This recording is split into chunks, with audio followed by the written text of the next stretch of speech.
Hi everyone, it's Sunday, October 31st, time for another HideNet Week in Review.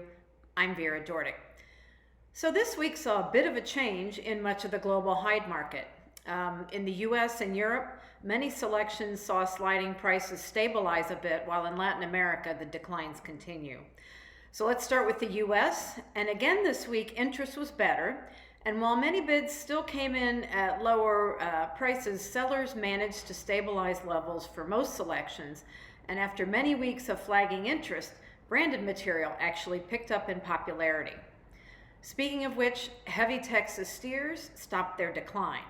Seasonal weights of 64-66 pounds sold at a steady $32.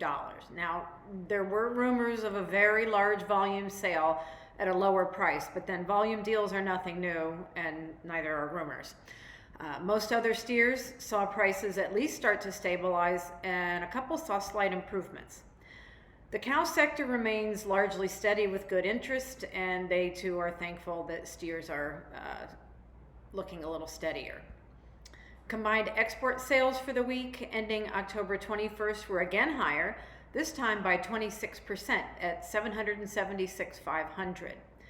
Combined shipments dropped back by 24%, totaling 530,000. Slaughter for the week through Saturday, October 30th was up again at 668,000, and again, no signs of slowing down for production here.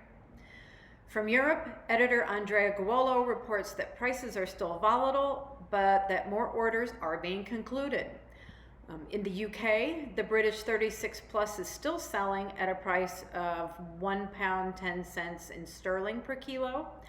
Irish selections, however, are clinging to a sales level of €1.05, but the situation for those hides might be iffy. With regard to bulls, prices did not change this week, but there certainly was room for negotiation. Southern German selections were sold this week in Italy at €1.60 per kilo, while in Germany the price was €1.50. In general, European cows held up this week, but that did not mean that there weren't some declines. And looking at the veal sector, buyers are still thinking that prices are too high for the large size, but production is still low, so nothing has really changed.